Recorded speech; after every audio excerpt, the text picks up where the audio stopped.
I have always been the most skeptical person I know, dismissing paranormal claims without a second thought. However, what happened to me just a few weeks ago has left me completely at a loss for words. My friend Steve and his wife were planning a weekend getaway for their anniversary. They live in a massive home built in the middle of nowhere because Steve values his privacy. I insisted on watching their beautiful golden retriever so they could enjoy their trip alone. I arrived on Friday afternoon, prepared for a quiet and relaxing weekend in the secluded house. Steve had stocked the house with plenty of food and snacks, making it an easy job.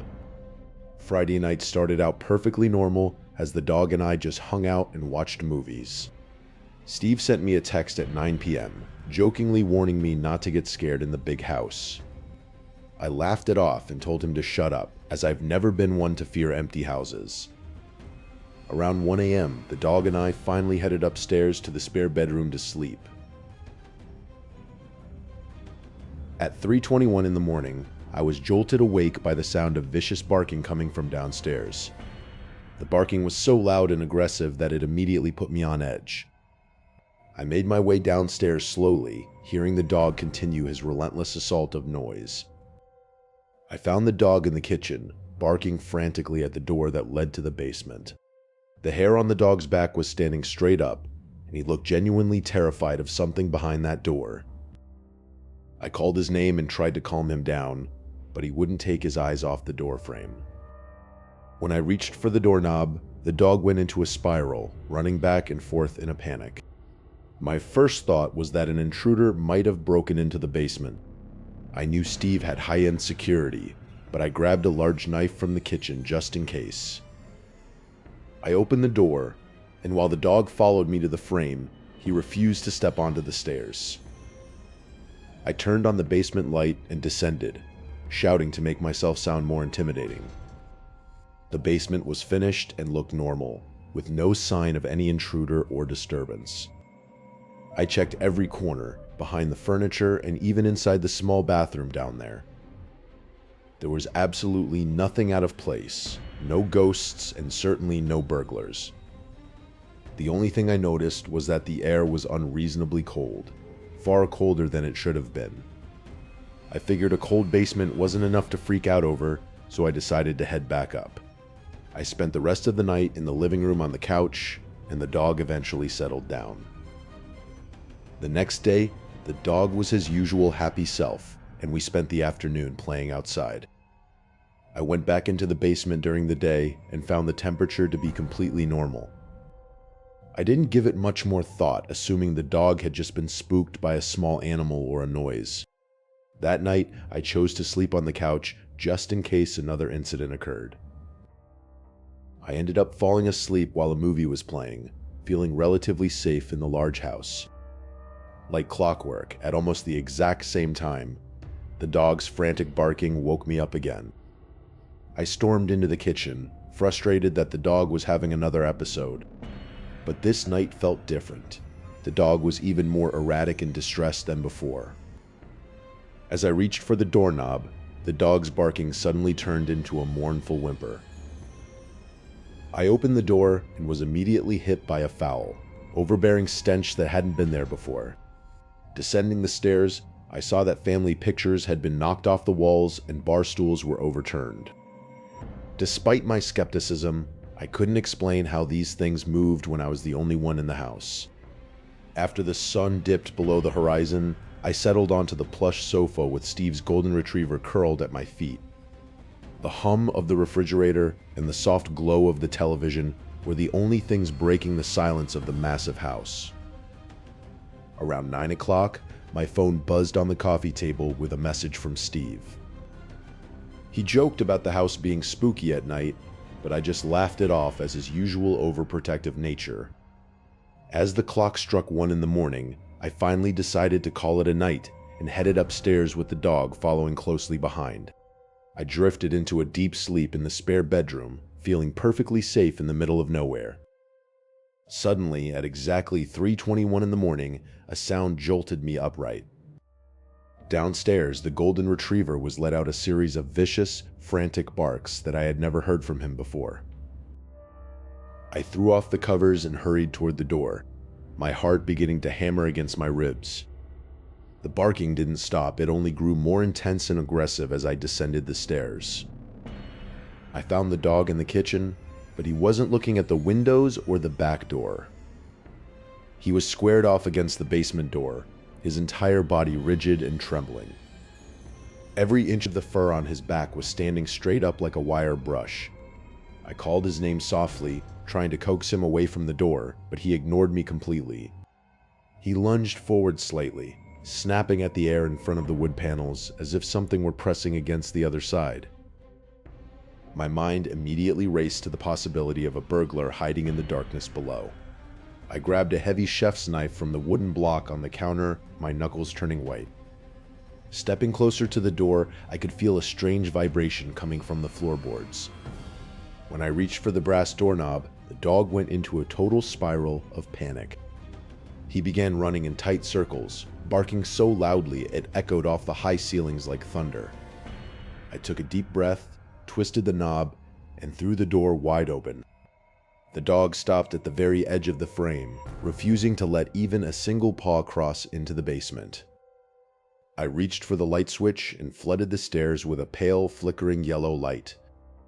I shouted into the void, demanding that whoever was down there show themselves immediately. As I descended the first few steps, a wave of unnaturally cold air hit me, making my skin crawl. This wasn't just the normal chill of a basement. It felt like walking into a meat locker in the middle of winter. I reached the bottom and scanned the finished room, looking behind the leather bar stools and the large pool table. Every shadow seemed to stretch and move just out of the corner of my eye. I checked the storage closets and even the small bathroom, but everything was exactly as it should be. There were no broken windows, no open doors, and absolutely no signs of an intruder. I called for the dog again, but he remained at the top of the stairs, whimpering in a way that made my blood run cold. I tried to rationalize the temperature, telling myself the air conditioning must have just kicked on in this specific zone. Yet, the air was still and the vents were silent, leaving no logical reason for the freezing atmosphere. Eventually, I retreated back upstairs, locking the basement door behind me with a click that felt far too final. I spent the remainder of the night on the living room sofa, my eyes darting toward that kitchen door every time the house groaned. When morning finally came, the dog was back to his normal, happy self, wagging his tail as if the night before never happened. I even ventured back into the basement during the day, and to my shock, the temperature was perfectly pleasant and warm. I convinced myself it was all just a fluke, a localized weather anomaly, or a surge in the HVAC system. But as the sun began to set on the second night, a heavy sense of dread began to pool in my stomach. My heart stopped when the dog, who had been sleeping soundly, suddenly sat bolt upright and stared directly at the basement door once again. This time, the low growl vibrating from his chest was accompanied by a new, sickening sound coming from behind the wood. It sounded like something heavy and wet was dragging itself up the stairs one agonizing step at a time. I stood frozen as that wet, dragging sound reached the very top of the basement stairs. Cooper was no longer barking. He was whimpering in a way that made my skin crawl. Suddenly, a wave of the most horrific odor I have ever encountered hit me like a physical wall. It smelled like a mixture of stagnant swamp water and rotting meat left out in the sun. I scrambled back, my heels clicking frantically against the hardwood floor. I checked the vents, thinking a pipe might have burst or an animal had died in the walls. But the smell was localized right there, emanating from the darkness behind that thin piece of wood. Despite my terror, I knew I couldn't spend another second in total ignorance. I gripped the cold brass handle and felt a vibration coming from the other side.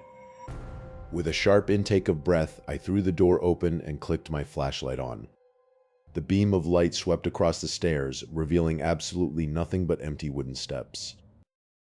The dragging sound had stopped the moment the latch clicked open. I stepped onto the first landing, the wood groaning under my weight. The air down here was significantly colder than the rest of the house. I noticed a trail of moisture on the steps, glistening in the light of my torch. It wasn't water, it was thick, viscous, and seemed to lead all the way down to the bottom. I followed the trail with my eyes, peering into the finished part of the basement. Several of the heavy storage bins had been tipped over and their contents scattered. A large, heavy armchair had been dragged 3 feet from its original position against the wall. I whispered Cooper's name, but the dog refused to follow me down into the gloom. I reached the bottom floor and felt a sudden heavy pressure on my chest. The silence in the basement was absolute, yet it felt like something was screaming just out of earshot. A loud bang echoed from the utility room at the back of the basement. I marched toward the utility room, my heart hammering against my ribs like a trapped bird. As I reached for the handle, the door began to rattle violently within its frame. I backed away, tripping over a fallen box and sprawling onto the cold floor. My flashlight rolled away, its beams spitting across the ceiling and walls. In the chaotic light, I saw a tall, thin shadow detach itself from the wall near the furnace. It didn't have a face, just a smooth, pale surface where features should have been. I scrambled to my feet and lunged for my flashlight, my fingers scraping the concrete. Once I had the light, I pointed it back at the furnace, but the figure was gone. I could still hear it though, a faint, rhythmic tapping coming from inside the furnace itself. I didn't stay to investigate any further and sprinted back up the stairs. I slammed the basement door shut and locked it, leaning my back against the wood. My hands were covered in that same foul-smelling slime from the staircase. I rushed to the kitchen sink and scrubbed my skin until it was raw and red. I spent the rest of the night on the living room sofa with every single light in the house turned on.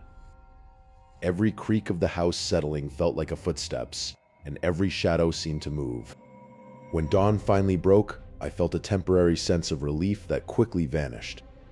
I noticed something on the floor that I had missed in my late-night panic. There, right next to where I had been sleeping, was a single wet, barefoot print leading directly toward the basement door. I stood frozen in the kitchen, staring at the single wet footprint that shouldn't have been there. The moisture of the print glistened against the dark hardwood floor, pointing straight at the basement door. I slowly looked up at the door, half expecting it to swing open on its own. When the sun finally crested the horizon, the golden light began to fill the room and push back the shadows. The dog suddenly trotted into the kitchen, his tail wagging as if the night of terror had never happened.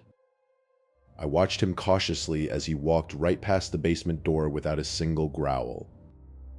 I decided I had to see the basement one last time before my friends returned. To my absolute shock, the dog followed me down the stairs without any hesitation. The air in the basement was now perfectly room temperature, lacking that unnatural chill from hours before. Even the foul, rotting stench had vanished entirely, replaced by the scent of laundry detergent. I spent the rest of the day cleaning up, trying to convince myself I had hallucinated the whole thing. I kept checking my watch, counting down the minutes until Steve and his wife finally pulled into the driveway. At 1 in the morning, the headlights of their SUV finally swept across the living room walls. The dog went absolutely wild with joy, barking at the front door to welcome his owners home. I opened the door and watched the happy reunion, feeling a massive weight lift off my shoulders. We sat in the kitchen for a while, sipping coffee and catching up on their anniversary trip. Eventually, Steve asked how the weekend went, and I felt the urge to tell him the truth. I told him that everything was mostly fine, but I couldn't hide the hesitation in my voice. Steve leaned in, his expression shifting from relaxed to intensely curious at my choice of words. I began to describe the dog's violent reaction to the basement door on that first night. I mentioned the freezing cold and the way the dog seemed to be looking at something I couldn't see.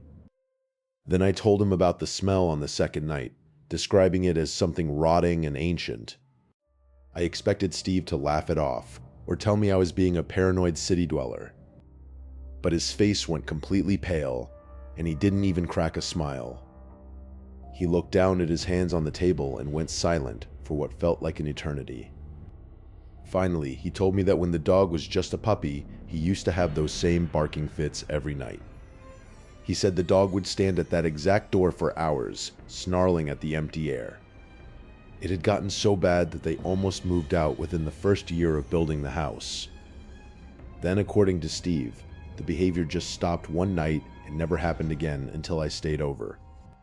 Steve admitted that he had never found a reason for it, despite checking the basement hundreds of times. I realized then that I wasn't just imagining things. There was a history to this house that I didn't know. I asked him if he ever smelled anything back then, but he shook his head slowly. I left the house shortly after, but the feeling of being watched followed me all the way to my car. Even weeks later, I find myself checking the corners of my own home, wondering if something followed me back. I keep replaying the sound of that vicious barking in my head, trying to find a logical explanation. No matter how much I search online, I can't find anything that fits all the pieces of that weekend. The story of that basement remains a cold, hard knot in my stomach that won't go away. But as disturbing as my experience was, it pales in comparison to a story I heard from a woman named Sarah. She lived in a beautiful building where everything seemed perfect until the running started in the halls. Little did she know, the sounds outside her door weren't from any children who actually lived in the complex. After a difficult breakup, I finally found a fresh start in a beautiful, quiet apartment complex. The community was elegant and friendly, making me feel safe in my ground floor unit. My windows looked out directly onto a serene courtyard, though it felt a bit exposed at first. A few months into my lease, I began hearing a strange sound echoing from the hallway late at night. It sounded like the rhythmic patter of small feet running back and forth across the carpet. I checked the peephole once, but the hallway was completely empty and silent. Since there were no children living in my building, I assumed it was just my imagination playing tricks. The running sounds continued for several nights, always occurring just as I was drifting to sleep. One night, the sound moved from the hallway to the grass right outside my bedroom window. I froze when I heard the distinct sound of muffled giggling coming from behind the glass. I tapped on the glass and told them to go away, hoping to scare off some local pranksters. Instead of silence, a faint rhythmic tapping answered me from the other side of the glass. I gathered my courage and whipped the curtains open, expecting to catch them in the act. The courtyard was completely empty, with no place for anyone to have hidden so quickly. I decided to ignore the giggling for the next few days, treating it like a childish game I wouldn't play. That plan changed when I received an urgent email from the apartment manager while at work. She requested that I stop by the main office immediately after my shift ended. Inside the office, the manager asked me to sit down and close the door behind us. A security guard joined us, and they both looked incredibly grim as they turned a monitor toward me. The footage showed my own front door at 2 o'clock in the morning. Two small figures wearing dark hoodies slowly walked up and stood inches from my door. They didn't move or look around. They just remained there like statues for 10 full minutes. One of the small hooded figures reached out a hand and began to slowly jiggle my doorknob. After failing to get inside, the two figures suddenly skipped away as if they were playing a game. I realized then that these weren't just random kids, they were specifically targeting my home. I explained the window incident, but the security team found no footage of anyone in the courtyard at those times. We contacted the police, but they told us there wasn't much they could do without a crime being committed. The guard mentioned that the kids seemed to vanish from the cameras as soon as they left my door's view. That night, I decided to stay awake with all the lights on, waiting for them to return. The first few nights were silent, making me wonder if the police presence had finally scared them off. A week later, at 1:30, I heard the familiar rattling of my front doorknob again. I muted the TV and crept toward the door, my heart hammering against my ribs. From the other side, I heard a soft, high-pitched child's voice whisper through the wood. "Mom, we're home. Just open the door and let us in," the voice pleaded softly. I stood frozen, knowing that I didn't have any children, and the former tenant had moved out months ago. I leaned into the peephole and saw the two hooded figures with their chins tucked against their chests. "Please let us in. We're home now, please," the child repeated with a chilling lack of emotion. I yelled that their mother was gone and that I was calling the police right that second. The voices outside immediately shifted from pleading to a synchronized, high-pitched giggling. Suddenly, they began throwing their small bodies against the door with a force that made the hinges groan. I threw my weight against the wood, praying the deadbolt would hold against the unnatural strength. As quickly as it started, the pounding stopped, replaced by a silence so heavy it felt suffocating. I waited several minutes before looking through the peephole again, finding the hallway deserted once more. A few days later, the apartment manager pulled me aside in the parking lot with a pale face. She told me the previous tenant was a very strange woman who had suffered a terrible tragedy with her children. She wouldn't give details for privacy reasons, but she warned me that she didn't believe the visitors were local kids at all. Little did she know, the sounds outside her door weren't from any children who actually lived in the complex. The woman sat in total darkness, her eyes fixed on the sliver of light beneath her front door. She had decided to stay awake all night to finally catch the individuals who were harassing her. The clock on the wall ticked loudly, marking each passing second of the suffocating silence. At exactly 1:30 in the morning, a faint shuffling sound echoed from the outer hallway. She immediately muted the TV, her heart hammering against her ribs like a trapped bird. The metallic rattle of her doorknob, turning back and forth, broke the silence of the room. Someone was on the other side, desperately trying to find a way into her private sanctuary. Bolting to the door, she yelled at the top of her lungs for them to get away. Instead of footsteps running away, she heard the high-pitched, unmistakable sound of a child laughing. A soft, whispering voice then drifted through the wood, calling her by a title that wasn't hers. "Mom, we're home," the child's voice whispered with a terrifyingly calm inflection. "Just open the door and let us in," the voice continued, sending shivers down her spine. She froze, paralyzed by the sheer impossibility of the situation occurring on her doorstep. Slowly, she leaned forward and pressed her eye against the cold metal of the peephole. Through the distorted lens, she saw two small figures draped in dark hoodies standing perfectly still. Their heads were bowed low, preventing her from seeing any features beneath the fabric. "Please let us in, we're home now," the voice pleaded, sounding more desperate than before. Desperate to break the spell of fear, she shouted that their mother didn't live there anymore. She threatened to call the police if they didn't leave her premises immediately. The response was not fear, but a chorus of chilling giggles from both figures. Suddenly, the doorknob began to shake violently, as if they were trying to rip it off. One of the children began throwing their entire body weight against the heavy wooden door. The woman stood her ground, pushing back against the door to ensure the lock held firm. After a minute of frantic struggle, the noise stopped as abruptly as it had started. She checked the peephole once more, but the hallway was completely and utterly empty. They had vanished in seconds, leaving no trace of their presence in the corridor. She immediately dialed the police, her voice trembling as she recounted the encounter. The officers arrived quickly, but dismissed the event as a local prank by neighborhood kids. She knew what she had seen and heard was far more sinister than a simple childhood joke. A few days later, she encountered the apartment manager in the parking lot. The manager pulled her aside, her face etched with a look of deep-seated worry. She asked if the children had returned, revealing she knew more than she was letting on. The manager whispered that the previous tenant of the woman's apartment had been very strange. She hinted at a horrible tragedy involving that woman's children, though she refused to give specifics. "This wasn't a prank," the manager said firmly before walking away into the distance. The woman was left standing alone, the weight of the manager's words sinking into her soul.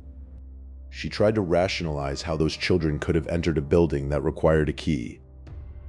Every time she walked through the hallway, she felt the phantom gaze of the hooded figures.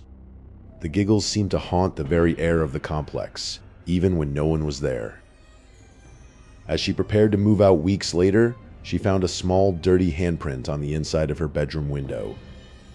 This final story occurred nearly 10 years ago, yet the terror remains fresh in my mind. At the time, I was working a mundane retail job that felt like it was draining my very soul. One afternoon, as I headed to my car after a long shift, I noticed something bright on the door handle. It was a neon pink sticky note with a friendly message wishing me an amazing day. A small smiley face sticker was attached, and I found myself smiling back at the unexpected gesture. For the next few days, the notes continued to appear in the exact same spot every time I left work. Feeling lonely and enjoying the attention, I decided to play along and left my own note on the door. The mystery person responded with more flirting, and the back and forth game continued for several shifts. Before my day off, I left a note telling them not to miss me too much while I was away. That evening, the response was simply a sad face drawn on a pink square. I assumed the game would end there, thinking it was just a harmless workplace prank. However, the next morning at my own house, I saw that familiar neon pink color on my car door. The note contained a chilling message stating that I looked cute while I was sleeping. My blood ran cold as I realized this person knew exactly where I lived. I tried to convince myself it was just a coworker who had followed me home as a joke. When I returned to work, I stopped responding, but the notes only became more aggressive.